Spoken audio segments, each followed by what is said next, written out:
Let's continue the chapter number 10, States of Matter, Gaseous and Liquid States. In this, today's our first topic is absolute zero temperature and Charles law. So as you know, according to Charles law, if we plot the graph of volume against volume of a gas versus its temperature in Celsius, it is a straight line graph. It is a straight line graph. As you have seen in your screen, the straight line graph, it is the graph between volume versus temperature in Celsius. So it is a straight line graph. On extending the line to zero volume, the line intercepts the temperature axis at minus 273.15 degrees Celsius. At any other value of pressure, says P2, a different straight line for the volume temperature plot is obtained, but we get the same zero volume temperature intercept at minus 273.15 degree Kelvin. The straight line of a volume versus temperature graph at constant pressure is called isobar. Means this graph is also known as isobar. Zero volume for a gas sample is hypothetical state. In practice, all gases get liquefied at a temperature higher than minus 273.15 degrees Celsius. This temperature is lowest temperature that can be imagined but practically cannot be attained. It is the absolute zero temperature on the Kelvin scale. So, student, what is isobar? A graph of volume versus absolute temperature at constant pressure is known as isobar. In short, Charles law explained that at constant pressure, gases expand on heating and contract on cooling. Thus, hot air is less dense than cold air. So, it is all about the graph of volume against temperature. Actually, this graph is known as isobar. The next topic in this chapter is Gay-Lussac's law, which is also known as pressure-temperature relationship. Actually, this law relates the pressure and absolute temperature of a fixed mass of a gas at constant volume. Student, pressure और temperature, जो gas के fixed mass का pressure और absolute temperature होता है, जहाँ पर constant volume होता है, अगर गैस का वॉल्यूम कांस्टेंट कर दो और रिलेशन निकालो प्रेशर और absolute temperature of fixed mass का, तो उसको हम लोग गे-लुसैक्स लॉ बोलते हैं.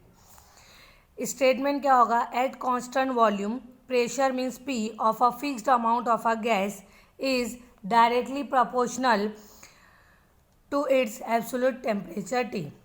मीन्स वॉल्यूम कांस्टेंट है, so P means pressure, directly proportional में टी मीन्स टेम्परेचर. प्रोपोर्शन की साइन जब रिमूव करोगे तो कांस्टेंट यूज़ करते हैं. Here we are using K3 as a constant. K3 as a constant. Clear? Means T यहाँ पर मल्टीप्लाई की पोजीशन में है. जब इक्वल के इस साइड आएगा तो डिवाइड पोजीशन में आ जाएगा. Means P upon T is equal to K3 and we are aware that K3 is nothing but a constant. It means that P upon T is equal to constant at constant volume and mass of a gas. So, what is the Gay-Lussac's law? मैं repeat कर रही हूँ. What is the Gay-Lussac's law? Constant volume रहेगा. So, pressure of a fixed amount of a gas is directly proportional to its temperature.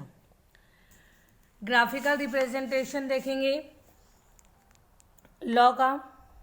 Graphical representation में pressure versus temperature graph plot होगी. Pressure versus temperature. See here, it is the graph between pressure versus temperature and this graph is known as isochore. इससे पहले जो graph हमने study किया था, it is known as isobar and this graph is known as isochore. So when a graph is plotted between pressure in atom and pressure in atmosphere and temperature in Kelvin. Pressure की unit atmosphere में, temperature की unit kelvin में. So straight line graph is obtained and it is known as isochore. With the help of this law, one can understand relation between pressure and temperature in day-to-day life. So it is nothing but Gay-Lussac's law. It is graphical representation of Gay-Lussac's law and this graph is known as isochore. The next topic in this chapter is Avogadro's law, which is also known as volume amount relation. So actually what is Avogadro's law? Equal volume of all the gases at the same temperature and pressure contain equal number of molecule. सब gas का अगर volume equal हो जाएगा same temperature पर और pressure पर, तो वो गैस जो है उसके अंदर मॉलिक्यूल भी इक्वल रहेंगे. सेम टेम्परेचर और प्रेशर रहेगा. So equal volume of all the gases contain equal number of molecule. Clear all of you? This means that fixed temperature and pressure, temperature और प्रेशर को फिक्स कर देंगे. So volume of a gas, जो gas का volume होगा depend upon the number of molecule of the gas, that is the amount of the gas. Avogadro's law can be expressed mathematically.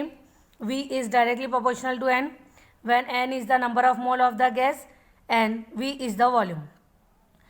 On converting the proportionality into equation, we get proportion की sign remove करेंगे, so constant use करेंगे. Here we are using K4 as a constant, means V upon N is equal to K4.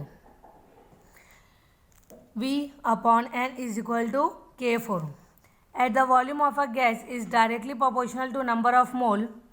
So 1 mole volume of a gas is directly proportional to N, means number of a mole. So 1 mole of any gas at standard temperature and pressure occupy 22.414 liter per mole volume, and this volume is known as molar volume. Always remember student, volume of a gas directly proportional to number of mole according to Avogadro's law. Avogadro's law के हिसाब से volume जो है वो directly proportional में होता है number of मोल के. इसका मतलब कि अगर कोई भी गैस का 1 मोल लोगे स्टैंडर्ड टेम्परेचर और प्रेशर पर, तो वो कितना वॉल्यूम ऑक्यूपाई करेगी? तो वो 22.414 लीटर पर मोल वॉल्यूम ऑक्यूपाई करेगी, और ये वॉल्यूम को मोलार वॉल्यूम बोलते हैं. Okay. Next topic in this chapter is relationship between molar mass and density of a gas. We have already learned how to find number of mole of a gas. Number of mole means N and the formula is mass upon molar mass. M means mass of a gas और capital M means molar mass of a gas. यहाँ हम लोग relationship निकाल रहे हैं molar mass means capital M और density of a gas means D में. तो पहले हमने नंबर ऑफ मोल का फॉर्मूला यूज़ किया है. N is equal to small m upon capital M means mass upon molar mass. Okay. अब ये फॉर्मूले को हम लोग एवोगैड्रोज लॉ में पुट करेंगे. So what is our Avogadro's law? V is equal to K4 into N. N की place पे हम लोगों ने क्या पुट किया है? Cap mass upon molar mass put किया है. So we will get V is equal to K4 into M upon M. यहाँ से हम लोग कैपिटल M डिवाइड में इक्वल के उधर ले जाएंगे, मल्टीप्लाई हो जाएगा, वॉल्यूम इधर आकर डिवाइड में हो जाएगा. So formula will become capital M means molar mass is equal to K4 means constant, small m means mass और V मीन्स वॉल्यूम. ये सब चीज़ें जो है वो गैस की ही है. Molar mass of the gas है, मास ऑफ द गैस है और वॉल्यूम ऑफ द गैस है. अब ये इक्वेशन नंबर 3 है. डेंसिटी का फॉर्मूला हम लोगों को पता है, density is equal to mass upon volume होता है. ये मास अपॉन वॉल्यूम जो है ये हम लोगों के इक्वेशन नंबर 3 में है. तो इक्वेशन नंबर 3 में मास अपॉन वॉल्यूम के प्लेस पर पुट करेंगे D. D means density. So we will get the equation capital M is equal to K4 अपनी प्लेस पर है और M अपॉन V की प्लेस पे पुट करेंगे D, means density. K4 constant है, कांस्टेंट की साइन रिमूव करोगे तो प्रोपोर्शनल की साइन आएगी, means D is directly proportional to M और M is directly proportional to D, means density of a gas is directly proportional to molar volume. और आप लोगों को पता है कि डायरेक्टली प्रोपोर्शनल का मतलब होता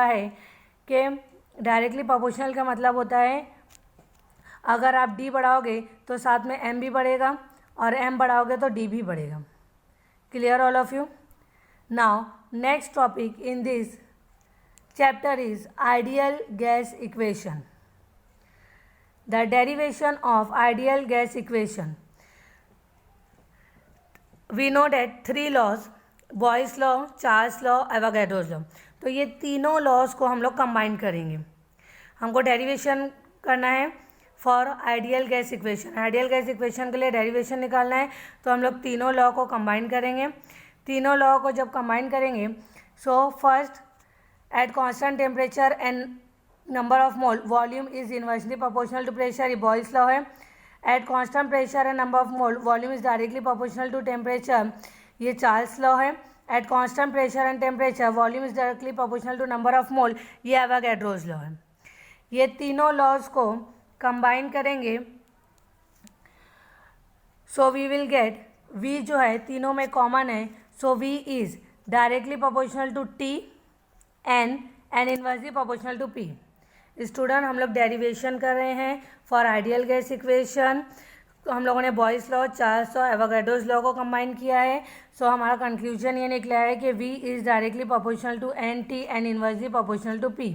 जब प्रोपोर्शन की साइन हटाओगे तो कांस्टेंट यूज़ करोगे और ये कांस्टेंट को R बोलते हैं। R is nothing but a universal gas constant. P यहाँ पर डिवाइड में यहाँ ले जाओगे, मल्टीप्लाई में जाएगा तो PV is equal to nRT and this equation is nothing but a ideal gas equation. In the ideal gas equation 3 variables are known, fourth can be calculated. It describes the state of an ideal gas, therefore it is also called as equation of state. R is the gas constant and the value of R is the same for all the gases. Therefore it is called universal gas constant. Now value of R in different unit. So R in SI unit means in joule.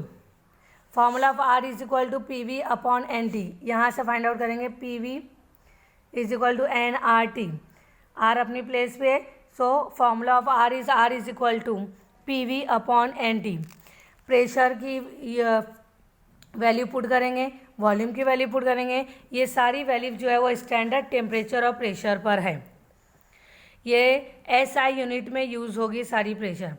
For example pressure P जो है वो Newton पर metre square और pascal में, volume जो है वो metre cube में और टेम्परेचर जो है वो केल्विन में। और ये सारी वैल्यूज़ जो है ये स्टैंडर्ड है, स्टैंडर्ड टेम्परेचर एंड प्रेशर की वैल्यू है। जब इसको कैलकुलेट करेंगे तो R की वैल्यू आएगी 8.314 जूल पर केल्विन पर मोल। सेम ईयर R को लीटर एटमॉस्फेयर में यूज़ करें।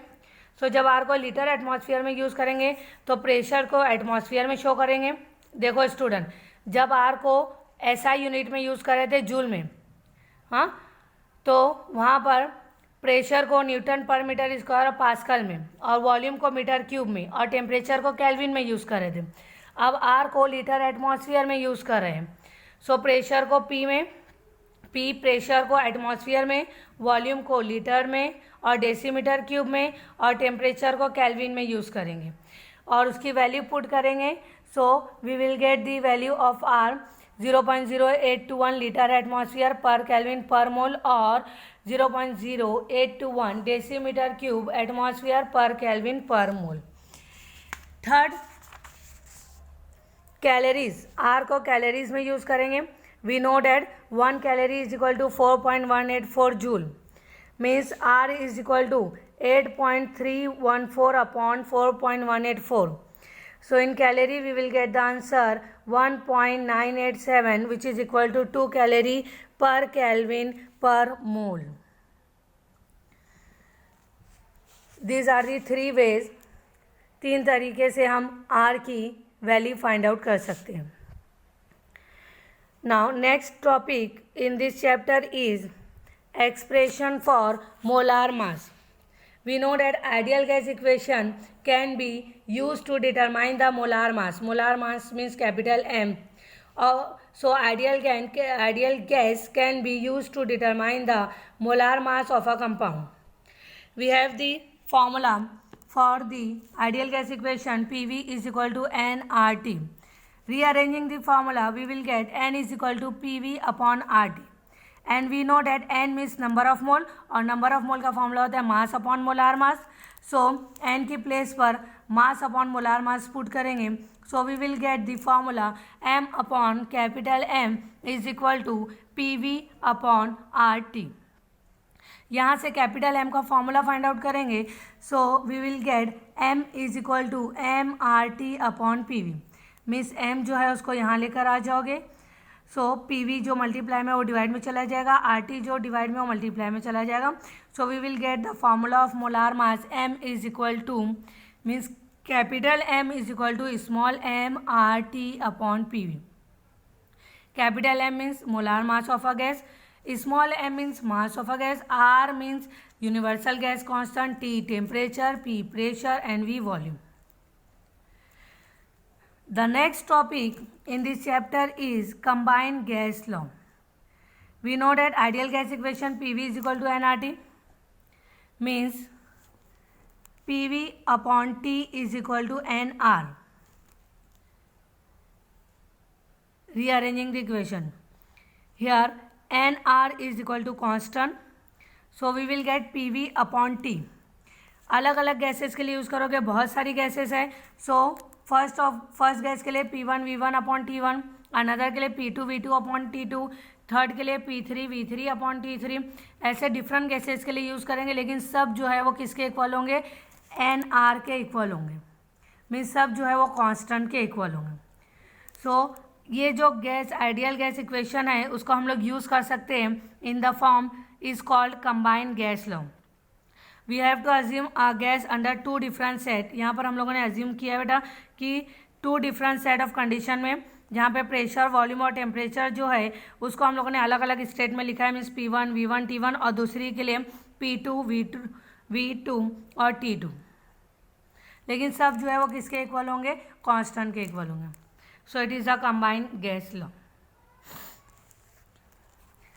The next topic is relation between density, molar mass and pressure. Ideal gas equation can be expressed in term of density as follows. We know that ideal gas equation PV is equal to nRT. Arrange करेंगे equation को.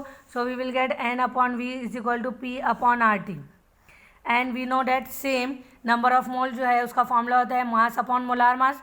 Value put कर दो N की place पे. So we will get the equation M upon M into V is equal to P upon RT. Okay, अब यहाँ पर हम लोगों को पता है density is equal to M upon V. So ये M अपॉन V की प्लेस पे D पुट कर दो. So we will get the formula D upon capital M is equal to P upon RT. Rearranging the equation, we will get the formula capital M is equal to dRT upon P, where M is the molar mass of the gas, D is the density, R universal gas constant, T temperature or P pressure.